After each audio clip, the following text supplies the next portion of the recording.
natin, makikita na natin ang 50% ng ating laban.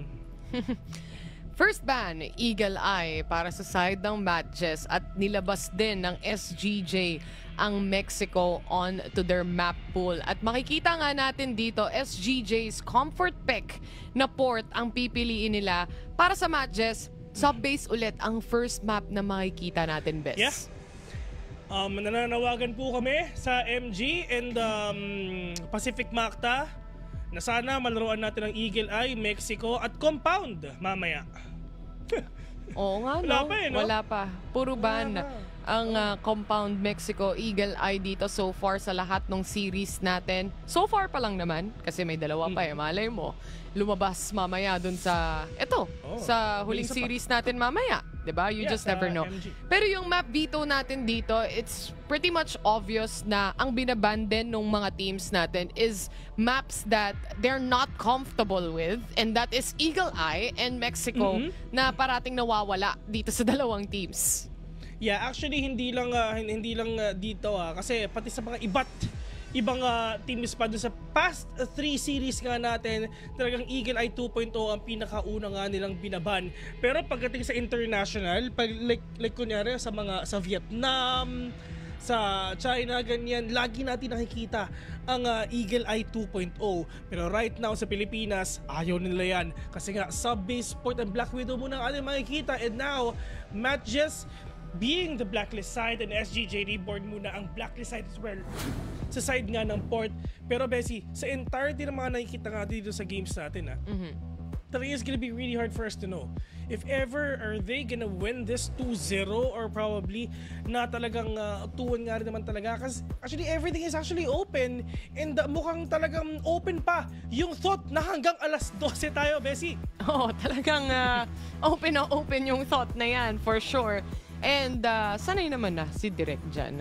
Alam mo naman si Direk, puyat yan hanggang 5 a.m. Ika nga, diba? So walang problema, casters mag-adjust kayo, diba?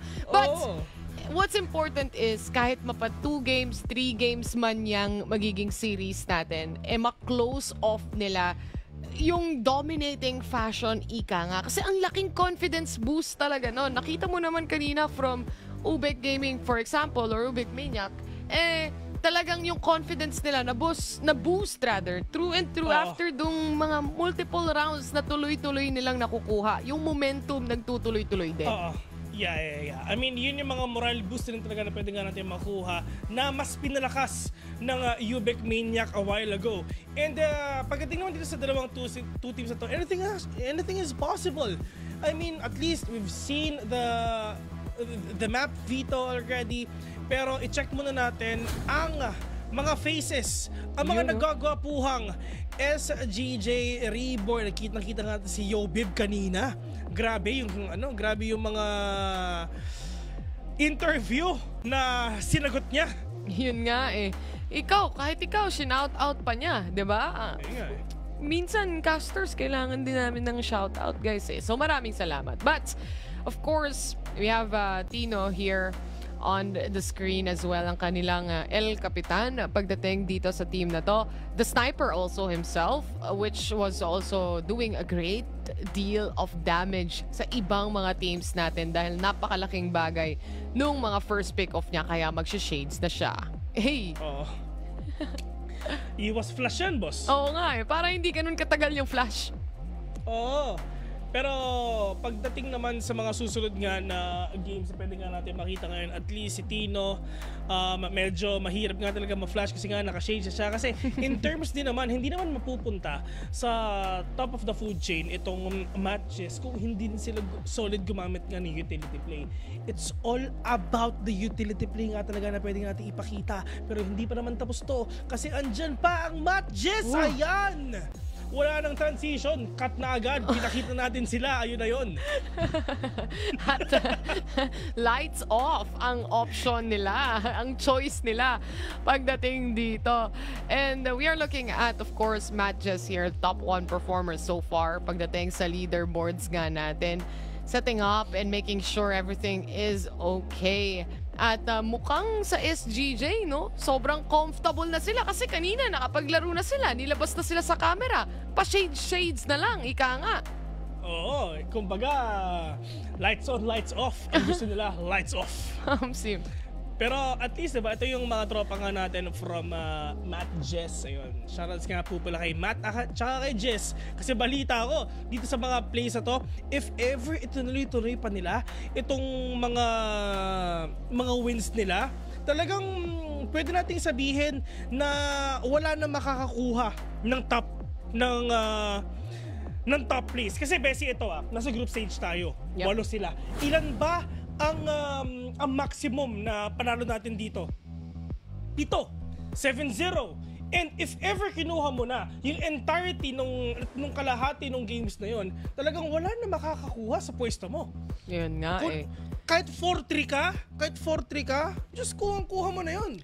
Sabi nga nila, di ba, as long as may lamang ka, lubos-lubusin mo na pagdating dito sa leaderboards natin, lalo na kung may momentum ka pataas. And speaking of momentum, isa sa mga players or some of the players here mula sa side ng Matt Jess ang talagang bibigay ng momentum para sa team nila. Andyan si Loy, yung kaninang nasa head-to-head natin na si Rels, for example, mga higher firepower kind of players na napapanood natin dito na pag nagdala ng mga trades, nagdala ng mga entry frag nila, talagang meron at merong value.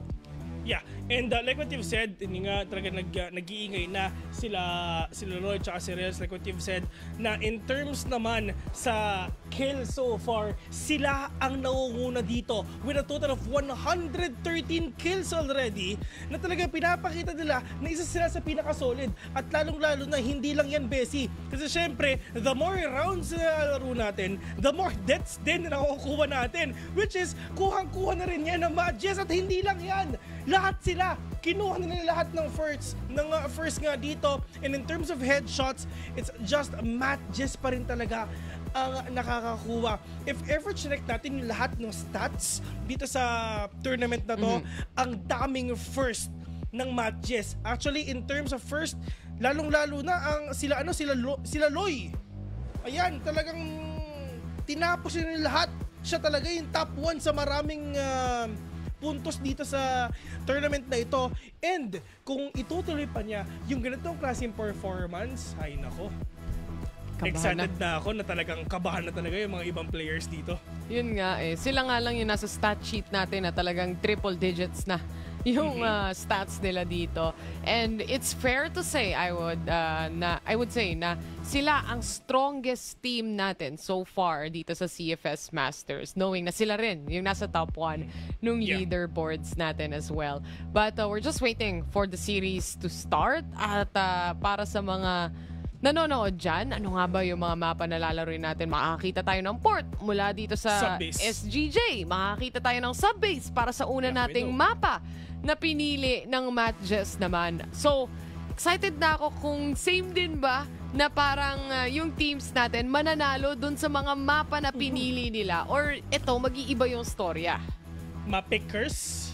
Pwede pa yan. I mean, anything can happen actually dito nga sa tournament na to. So talagang wala talaga silang gagawin kung hindi EG lang nila, ilaruin lang nila. Pero in terms of stats, shoutouts nga pala kay Andy dun sa gumagawa nga ng stats nga natin. Tsaka dun sa isa sa mga pinaka-solid nating katropa dyan, andyan sila Carmela, ayan, sila Glow, yung mga friends nga natin dyan. Tsaka yung loverboy ng taon, si Louie Sebastian natin dito. Ayan, yung mga tropa nga natin dyan. Pero pagdating nga dito sa side nga ng CFS PH Masters, it's just lahat sila, sa totoo lang ito nagsimula tayo na pantay-pantay ang lahat.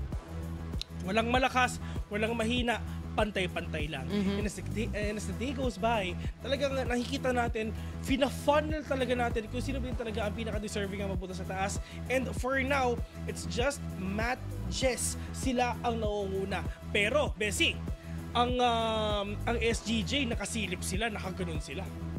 Actually, pantay nga sila Kumbaga, kumakapit na, no? Unti na lang, ika nga. Kaya dito talaga sa series na to, sa match-up na to, magkakaalaman ang lahat kung magbabago ba yung resulta ng leaderboards natin? May aangat pa ba dyan? Or will Matt Jess just literally stay on the top of the leaderboards here? And with that, syempre, sisimulan na natin ang first match para sa best of 3 na to.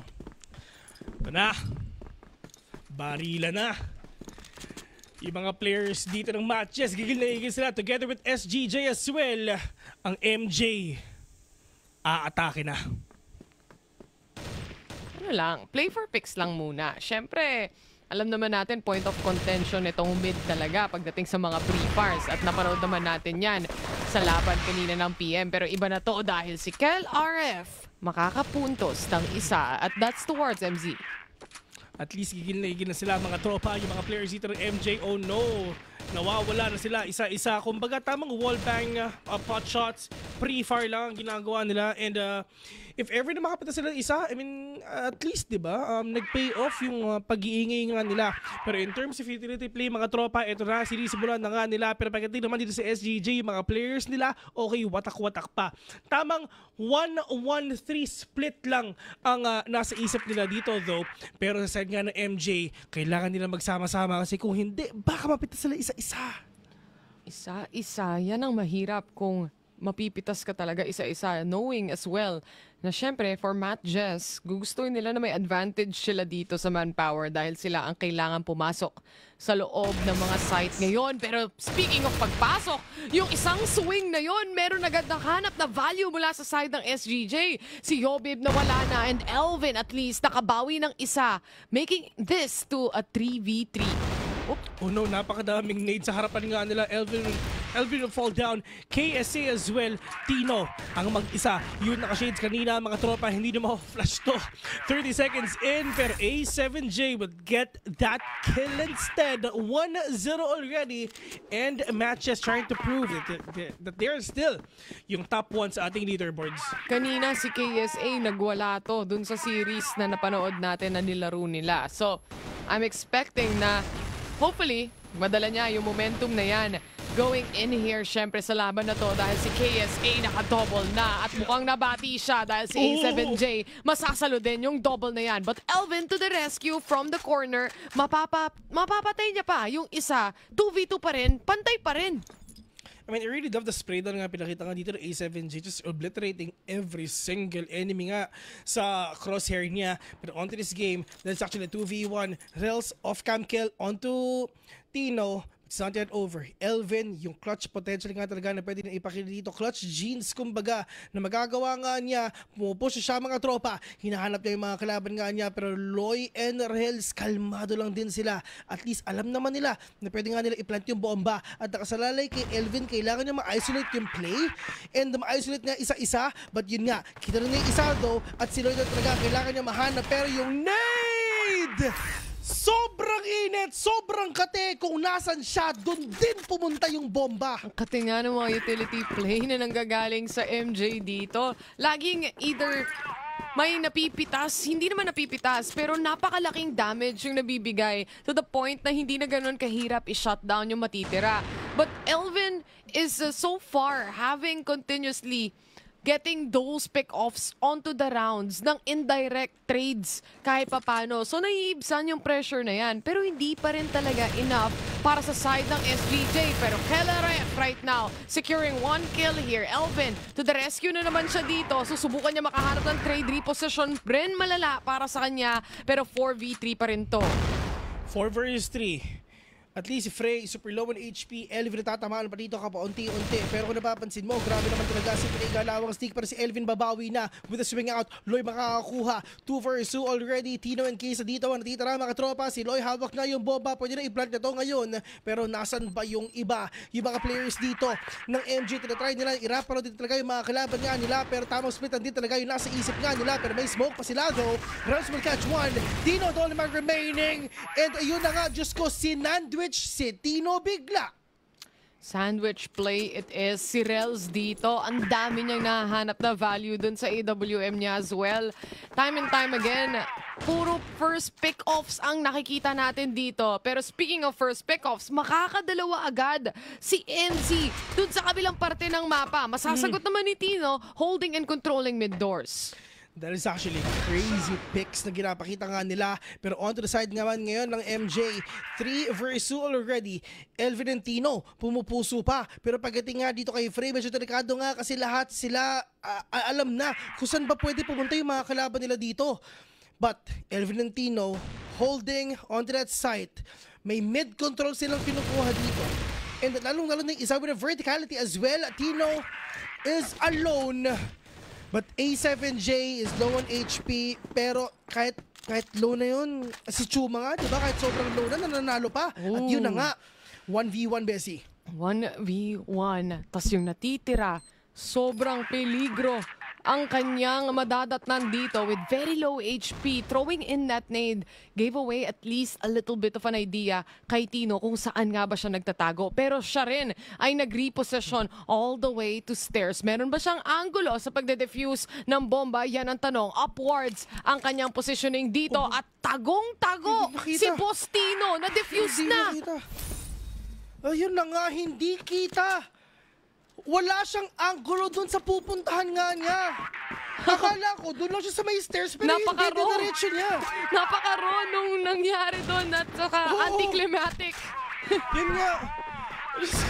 Yun ang Nininjahan. Yun ang literal na talagang napaka-anticlimactic nga talaga kasi wala talaga hindi na gano'n naging mangyayari yun. Pero yun nga, si KSA nakabawi pa. 4-4-2 mga tropa, A7J, tsaka si MC Tito nga natitira. Pero this gonna be itong moral boost na meron ngayon ng SGJ dun sa Ninja Gaming na pinakita nga ni Tino. Ang sabi nila, kalmado lang ako. Kayo hindi na eh. Yun nga clutch play yun literal kasi talagang yung sniper niya umubos pa ng mga natitirang players dito mula sa side ng MJ. They lose on that or a little bit of a loose ends ika nga para sa side ng Matt Jess, but they're here with one player remaining yet again at si A7J ulit to na kailangang mag-clutch muli. Saan ba sila pwedeng pumunta ngayon mga tropa? Yung mga players ngayon ng SGJ bumapawi na. And from 3-1 ngayon 3-2 na. And kung nga, di ba? I mean, yun yung mga moral boost talaga na kailangan nga natin maipanalo. Yung mga plays, yung mga cheeky angles na pwede nga talaga natin tignan. Just trying to catch these players off guard. Sorry guys, may yung foam. Meron bang tunog ba? Hindi ko kasi rinig eh. Hindi, wala. Okay, nice one. Okay. Akala ko meron tunog Hindi eh. Pero ito para sa mga players syempre ng Matches rather, iwan muna ang C4 pagdating sa ating spawn. Mag-play for picks muna sila at maghahanap muna sila dito ng kahit anong posibleng pick-off. Loy, nakatanggap ng counting damage pagdating sa nade na yan. Naiwan naman si A7J kung sakasakaling maipit. But at the same time, Tino has been doing a wonderful job holding position. Ayun na nga, di ba? I mean, in terms of holding up, dun sa pag-a-anchor na rin sa isang site, talagang kuhang-kuha na nga rin yan. I mean, Bessie, ilang clutch plays yung pinakita nga ni Tino dun sa game nga nila kanina. And it's just, for the side of SGJ, hindi natin naramdam yung pagod. Kasi napakatagal din talaga nung pag-reset nga nila. Pero mga papasok na ata sila mga tropa kasi yung si KSA just trying to get the cheeky angle as well para makatch off guard mga kalaban nila. Yobib is low. Pero pagdating nga sa MJ, oh no, tatlo sa kanila is talagang natatamaan na. Yung dalawa super low pa. So ngayon, quick rotation muna papuntang A. Pero may nagbabantay dyan, isa! Si Tino pa. Tingnan natin kung meron siya mapipitas. Meron pa nga kahit natamaan na siya ng flash. Pero quickly traded pa rin yan ni Frey kahit papano. It's still a 4v4 scenario right now. And C4, nilalapag na nila dito. Dalawa very low on the HP at si MZ ang unang biktima. Kel RF will catch one. At least 1-to-1 trade na pinapakita nga nila. Pero dalawa nawala nga sa MJ ngayon. Tino. Dun sa approach na pinakita nga dito ng MJ, at least yung utility play na talagang sobrang nagsisink nga para sa kanila, nagiging okay talaga. Pero KLRF with a 2K already, pupuso pa. A7J ang mag-isa and all the way from 3-0 a while ago, Bessie, 3-3 na. Mabilis na comeback pinapakita ng SGJ Reborn. Yun nga ang bilis na comeback lang para sa kanila. Ang bilis din nilang makapag-adjust sa nangyayari o sa ginagawa ng Matches dito. And so far, yung mga play for picks na yan na ginagawa ng Matches, di gaano nagpipay off dahil kahit yung utility play din ata dito ng SGJ since medyo off-cam yung damage na yon. Talagang napupunan nila yung butas kasi matira man yung 3, 4 sa kanila, yung 2 doon super low naman. So talagang na-allow nila makapag-clutch yung ibang players. And doon naman ngayon sa MJ though, at least nagkakabawasan na nga sila dito kahit papano. This is the utility play talaga na kailangan nga nila pati na mas ayusin. And now MZ, at least with the reaction, nung nakita na si KLRF, namatay siya ng walang kalaban-laban doon. At makakadalawa pa si MZ dito. Let's see if he can actually get the third one right now. KSA, Elvin, Tino ang natitira nga pagdating nga dito sa SGJ. Pero ang MJ, nahihimay na nila isa-isa, paunti-unti, yung mga, doon sa mga posisyon ng mga kalaban nga nila. Pero pagdating naman dito sa MJ, 3 vs 2 already. Tino, super low in HP. Pero makakayanan pa ba? Pero sabi ni Loy, hindi na. Successful yung pang-iipit nila dito. Actually, ang focus talaga nila doon is to make sure Tino doesn't get any more shots in. Pero nakapitas pa siya ng isa. Up until the very end, bigla na lang nilang napansin na nasa mid-doors na rin dito si Elvin. So yung pressure na kunin na yung buong site, nandun na rin naman na talaga. With Elvin super far away, hindi niya maabutan at matutulungan pa si Tino further, but that shot would not connect towards Loy. Instead, si Tino kailangan niya mag-adjust muli dahil MZ successfully takes down 1. And ito, sa mga quick trade-offs talaga mas pinapalakas pa nila dito sa game na to. Lots of flashes, lots of utilities, sobrang mala-fountain na talaga yung dati nga, mala-waterfall na, busy kasi lahat talaga pwede na iba to, binibigay na nila. Rels, catching Elvin, this is huge for them though. Kumbaga, yung isang wall na nasa harapan nila, wala, sira na. Natibag na, yun, natibag. Plan C4 it is para sa kanila at ready na agad sila sa post plant dito. Napakasakit ni MZ pagdating sa mga posisyon na hinahawakan niya, and Yobib wala nang magagawa pa to recover the round. It's a 5-3 at Matt Jess. Kung ang SGJ nakapag-adjust na, sila rin may adjustment din. Ano ba ang adjustment na talaga pwedeng gawin ngayon ng SGJ para nga makabawi nga sila? 5-3 mga tropa, lumalamang na ang MJ, and oh no, baka mas snowball pa nila. At kung napapansin mo, Bessie, mas naging aggressive na yung aggression na pinapakita nga ng MJ dito, na dire-diretso na rin sila, at ang SGJ nauhul na nga sila bigla-bigla. Pero in terms naman sa play for picks, oo, nakakapitas nga sila dito, pero hindi nga nila talaga mahanapan nga ng butas kung paano nila mababawi ito. Kasi MZ, gigil na, mapa-AK man, Diyos ko, may arit siya. Grabe! Lahat ng makita niya tumumba, pero mukhang pag si KLRF ang katapat niya dito sa vents, matutumba ka talaga dahil syempre kanina niya pa hinahawakan yung angulo na yan. Susubukan sana i-retract o kahit papano kuhanan ng pick-off dito ni Loy, pero wala na. Umalis na, nagmamba out na. Paano na gagawin to mga tol? Pagkatapos makaisa, okay, pwede na. Eat and run, Bessie! Literal, pinitas lang, tapos na. Pero mukhang pinush na to ni Elvin. Yung kanyang lurk dito, na-caught off guard yung dalawa. Diyos ko, pati si Direk nalito na kung sinong titignan niya. 2 vs 4 already. A7J and Frey ang natitira para sa mga players na to. Pero si Frey nagpakita, pero siya ang nawala. It's all up to A7J. Apat pa ang katapat niya dito, Bessie. Halos wala pa tayo nakikita 1 vs 4, pero A7J, magagawa mo ba? Yan ang tanong. Dire-diretso na siya. Yobib, nakuha siya. Alam niya, okay, ito yung last scene. So, mag-rotate na kayo, pero pwede namang hindi para mas masigurado nyo yung ibang site na may tao pa. 4 players alive, and Tino, point of contention, yung kanyang spot. Huling-huli sa akto si Yobib dito, pero si Tino, tamang tiis pogi lang muna dahil low HP na rin siya dito. He has to make sure na matimingan niya lang etong si A7J. Tapos na, kaso hindi niya in-expect na gano'n magiging swing at naunahan pa siya. At paano din bang play yung papakita nga dito ng A7J? Ito na yung 1v4 nga na nasa isip niya. KLRF, makikita nga niya, alam niya kung nasa ba, tapos pinantin din talaga mga tropa, pero KLRF pa rin talaga makakakuha. Okay na yung 2K nga na ginawa niya, pero at the end of the day, it's just lamang pa rin talaga ang SGJ ng tao. And you really need to force out. Hindi ka pwedeng magtago doon, Bessie, kasi kailangan mo silang labanan, kasi kung hindi, makukuha ng SGJ yung space. And 5-4 to end that first half. Pero pagdating naman dito sa pangalawa, paano ba nila babawiin to? At ito yung maganda. Alam mo kung ano? Ano? Except si May, talaga sobrang tindi yung aggression na pinapakita nila. Yun nga eh, yung aggression naman, nagpi-pay off, ika nga. 5-4 na yung score natin and syempre SGJ sila naman ang kailangan humanap ng spacing ng site actually to take dito sa rounds na to na nakikita natin ngayon. And KLRF, double AWM setup sila dito pagdating sa side ng Blacklist but wala pang napipitas so far.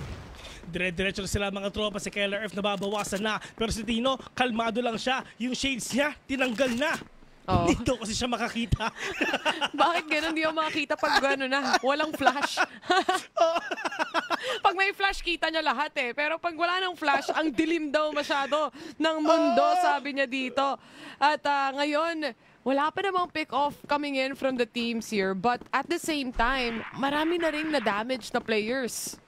At yun na nga yung malaking problema nila mga tropa. Kailangan nga nila makabawi dito kasi kung hindi, talagang mas makukuha pa nila yung mga anggulo, yung mga espasyo. Pero sa side naman dito ng SGJ, Bessie, medyo slow yung approach nila comparing to MJ. Hindi lang medyo, super slow talaga pagdating sa round na to. At inuunti-unti nila eh. Kumbaga, china-chop-chop nila yung mga side take nila dito. They still have that mid-control na nakikita natin from one player, but on the other hand, syempre, they also have to take B if they want to. Mukhang nagbago ata yung isip nila dito, Bessie, at umatras yung iba, o majority of the players even. Mukhang nanalo ata yung intrusive thoughts nila mga tropa. 40 seconds in already. There's a lot of smoke nga nila, labas nga nila. Pero pagdating naman dito, tamang rotation lang din yung ginagawa din ng iba. Pero ngayon, oh no, delikado nga to. Rails sa kapitas na isa, Diyos ko, nade kill pa. Pero yung mga players nga ng SGJ dito dumediretso na mga tropa. Tino will catch one, Yobib as well. Loy, ito na ata yung dream niya na makukuha nga niya yung mga kalaban nga niya. But the C4 is planted already. Putting it to a 4 versus 1. MZ, ikaw ang natitira. Kaya pa ba? Super low mo na. You'll be doing a wonderful job really controlling and holding kung sino yung makakatawid sa mga players na to. A very clean round coming in from SGJ. Yung kanilang decision making dito makikita at mapapansin mo talaga. Slow take muna tayo sa umpisa. Try to see kung ilan nga ba yung tao sa site depending kung ano yung mga utility na binabato nila dito. And if nakatimbre sila na medyo madami, then atras tayo. Hanap tayo space. Kasi first of all, may lurk sila parate na may take ng space. Delikado, Bessie, pag natimbrehan, kumbaga may whistleblower sila. Nalalaman nila kung nasa ba yung mga kalaban nila, pero lahat sila dire-diretso na. Pero pagdating naman dito kasi side nga ng MJ, oh no, 4 na lang sila. Pagdating sa SGJ, ganun din naman. So ngayon, tamang reset muna, tapos mamaya if ever nakakuha sila ng magandang entry, magandang kill, magandang pick-off, tamang play for picks kung gagawin nga nila, okay, pwedeng-pwede na. Pero ngayon mga tol, yung mga players nga ng SGJ, it's just that time lang din talaga ang kakampi nila. Kasi MJ, if ever na talaga maraming oras sa kinukuha nga ng SGJ, yung MJ, maiinip sila. At pag nainip sila, anong gagawin nila? Pwede sila mag-push at yun yung iniintay ng kalaban nila. Literally. Dahil syempre, yung dalawang snipers sa respective teams nila, nabura na pagdating dito sa round na to. Watcher na lang muna daw sila. Altab muna. Pero 4v4 na to, napakarami pang oras kung sakasakali man hindi tumama yung mga shots na yun mula kay MC. Masakit na damage ang na-receive niya. KSA, same goes to him. At ambahan portion pa rin sila kahit pasok na. Diyos ko, matinding ambahan, 4v4 pa rin hanggang ngayon. 50 seconds remaining, mga tropa, yung mga players nga natin ng SGJ, gigil na, pupunta ata sila dun sa may kabila. Kanina nag-A sila, ngayon pabina, nag-rotate all the way from mid, dire-diretso na. And for MJ, it's just them. Someone is actually holding the fort nga dito ngayon sa BIA. And nakasalalay sa'yo ang pagkamanalo ng team mo. Naririnig mo na, nafe-feel mo na baka nag-rotate na nga yung mga kalaban mo, yung isa nag-vents pa. Frey, getting tagged, Loy as well. Pero with that, ginagawa nga ng kay Kaysa, at least open pa yung pwedeng retake nga nila. Pero 2 versus 2, parehong SGJ is super low in HP. Elvin the only man remaining, isang ubo na lang siya. Ooh! Pero buhay pa, pero nakapatay pa. That's the clutch even para sa side ng SGJ. Lumamang pa sila.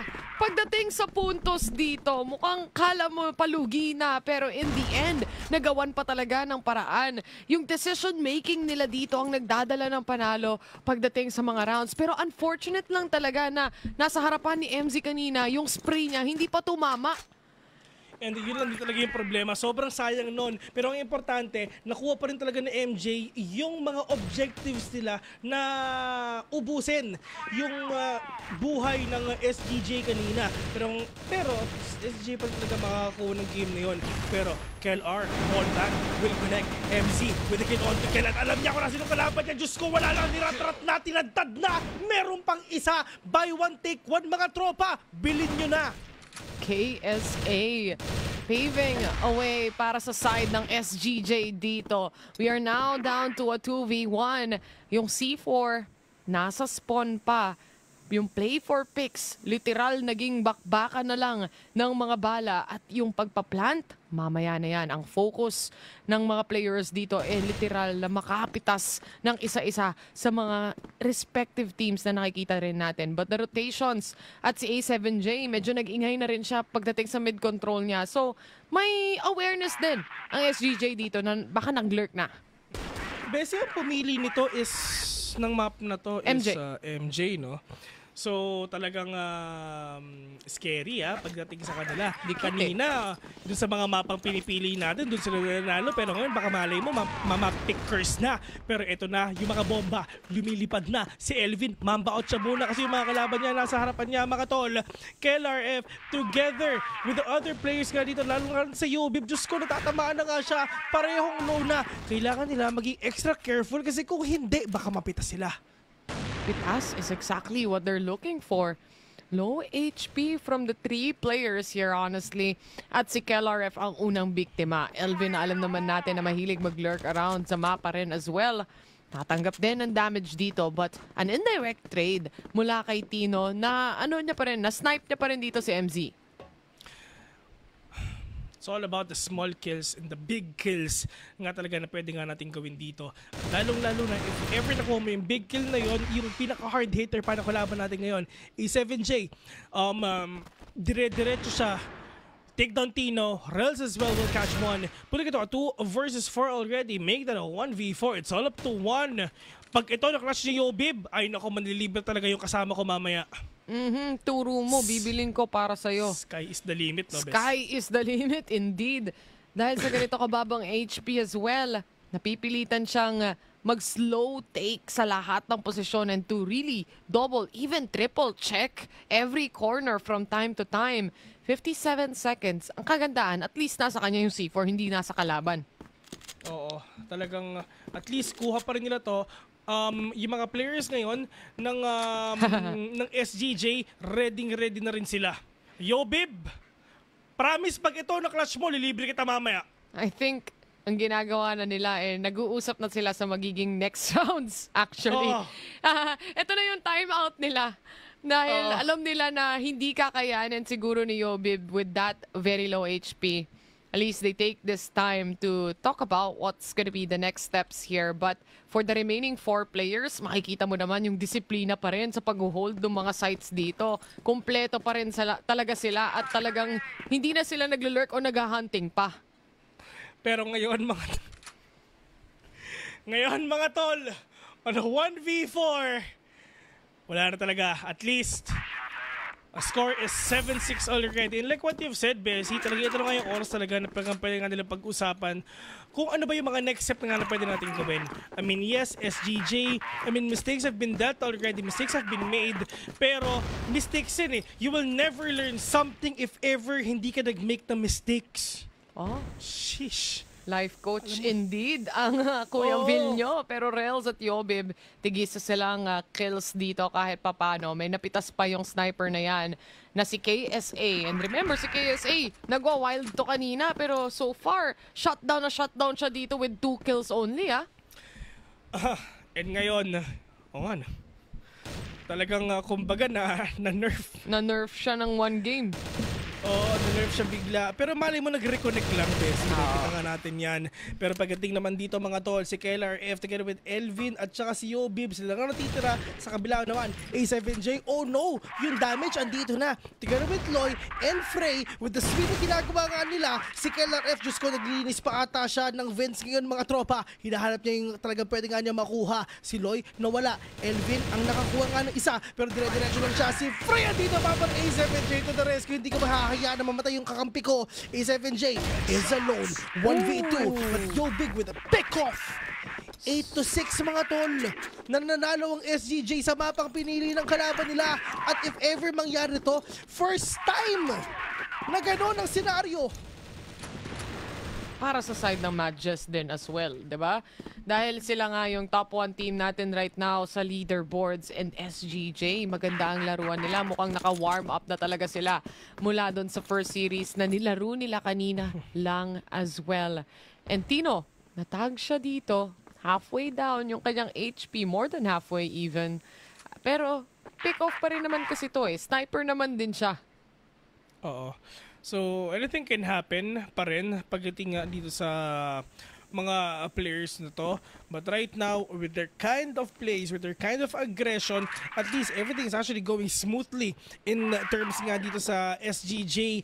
And dun sa semi-timeout na ginawa ng MJ, tsaka ng SGJ, medyo napunta pa ata in favor ng Reborn ngayon.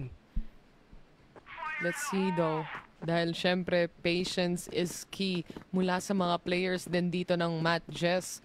Kailangan nilang mag-hold down ng isang mga sites or actually dalawang sites dahil may A and B. But at the same time, parating successful yung mga play for picks ng SGJ dito. Even the take towards B. Kaya madalas makikita mong nagbi-B site sila ngayon kasi alam nila nandun yung butas. And yun na din talaga yung way para nga ma-penetrate nila ang side ng MJ ngayon. And Rels, andyan naman siya para nga mapigilan niya itong aggression nga na pwede nilang gawin. Pero Loy, nasa iyo ang sagot. Kung mapipigilan mo ba yung utility play? Oh no, meron siya na spot na isa do. Pero alam na niya kung ano yung susunod. Yung aggression, yung push. But Rels to the rescue. 2 versus 3 already. And winnable pa sa side nga ng SGJ. Para sabi ni A7J, Danes na. Elvin on its way. Siya yung mag-isa. Yung damage, tumatama nga sa kanya. But he's so alone. Wala siyang kakampi dito. Pero A7J, makakakuha ng game na yon. 8-7 already. Ito na naman yung coin toss. Oo. Ito na naman yung chess. Gandang adjustments din kasi nung nanggagaling mula sa side ng Madges dito. Alam nila na yung upper hand naman at kailangan pumasok sa loob ng site yung SGJ eh. Pero at the same time, kung ma-hold nila ng tama yung kanilang mga positioning dito, kaya nilang i-burst down literal itong SGJ every time na umi-entry sila. Kay Laref, ang laking damage yung natanggap niya. Very low on the HP. Has to revert back to the teammates pero makakahanap pa siya ng isa before he falls down. And MZ with a double kill. And this is the position we're actually waiting mga tol. Pero ito na, pagbago ng api, MZ nakabawi pa ng isa. Puli kita, 2 versus 3 mga tropa. Si Frey nasa harapan na together with MZ and Rels. Oh no, si MZ na wala pa. One tap to the head nga with that sniper. Pero walang ka-idea si Frey na meron pa ng tao sa likod niya, which is si KSA. 2v1. Rels is there.